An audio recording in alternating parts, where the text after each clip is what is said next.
Hey everybody, my name is Jay, and we're talking about Tira today.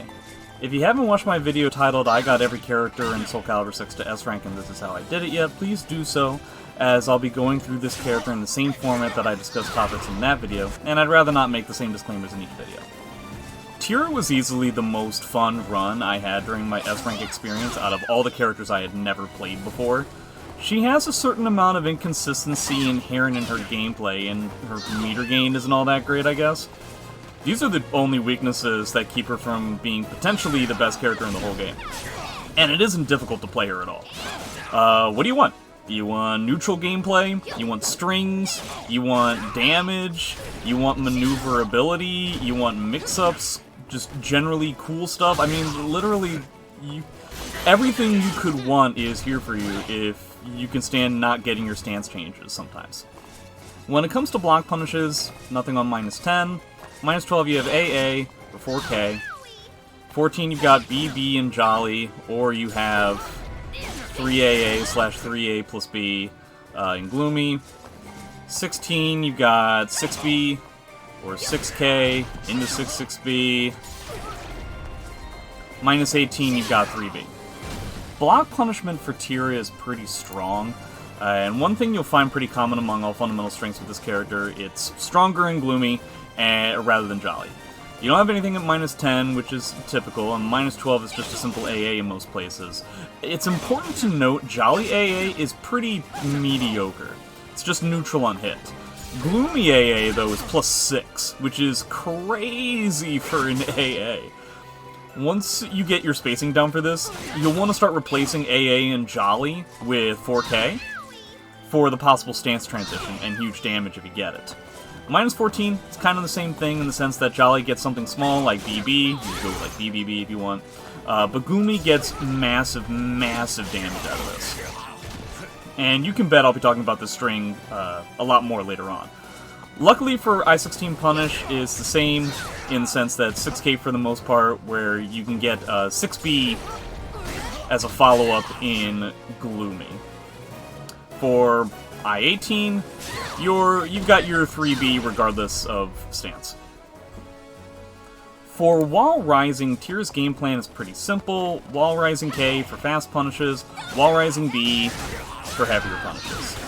Wall Rising K is also kind of fantastic on its own as like a fast pressure tool, like one of those that you press after like a 2A or a full crouch 3K, and then you just press 2K, something that puts you in crouch if you're just looking for a button to jab someone and quickly get out of there.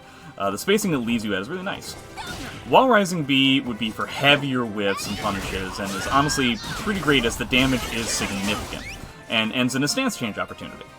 If you really want to go a step further on this front, eventually you can get used to doing like a 4A as a punish to duck grabs while you're in Jolly, and then when you're in Gloomy, you can start doing 4B, 2A plus B, 4B hold.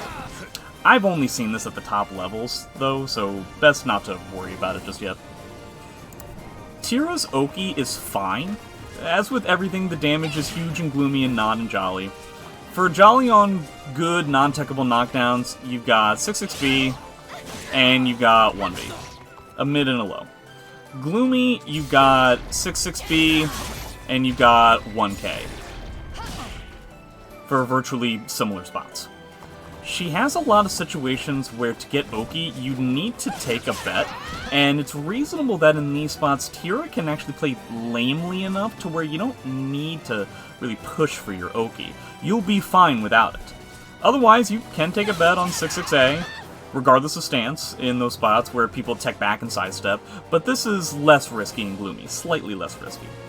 Oki overall for the character is pretty middle of the road, and there's not a whole lot to talk about.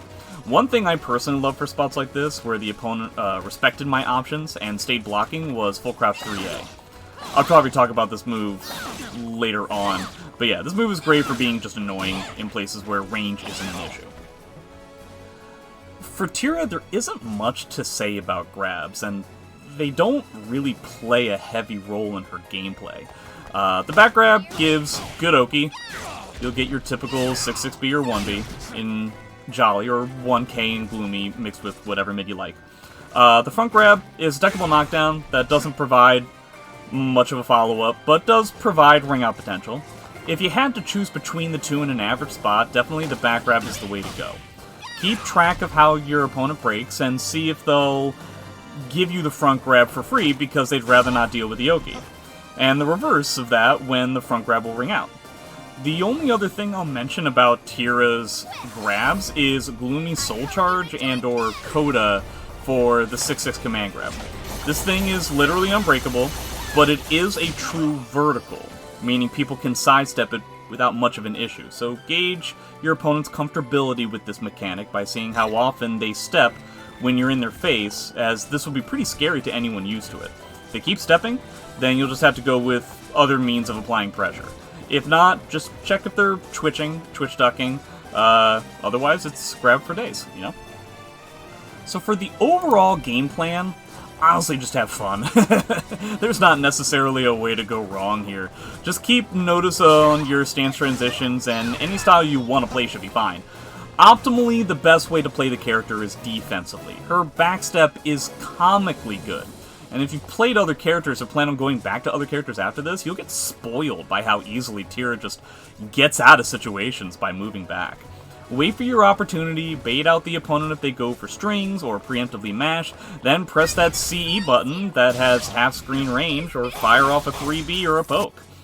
For Jolly, it's mainly poking based, and you won't be doing a lot of damage. 3B into 4A plus B, or 6-6B into 4A plus B into 4K, and hope for a transition. If you get it, you can elect to stay in Gloomy or continue the combo with 6-6A plus B, probably putting you back into Jolly. 6B is the main poke you want to use for most of the match.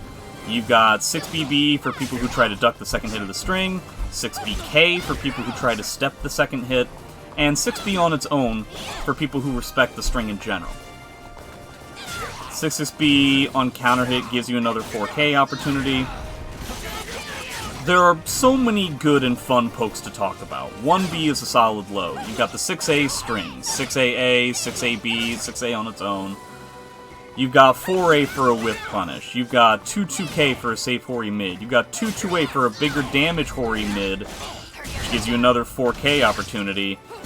You've got 6-6B for a safe launcher to bait people ducking grabs. You've got 2-2B for the most non-committal move on Earth. And even with that list, I'm probably leaving a lot out. For Gloomy, your poking strategy doesn't change all that much. It's just that you have bigger damage now. 3B combo is now 4A and 4K into 6B, which is the route I tended to go, just for the better Oki and to stay in Gloomy. But you could also do 3B, 4A, 6-6A plus B to try and go back into Jolly if you like. Gloomy 3A string is one of the best Horis in the whole game. It's going into A is a little bit safer. You know, A plus B will give you a potential stance transition and give you max damage.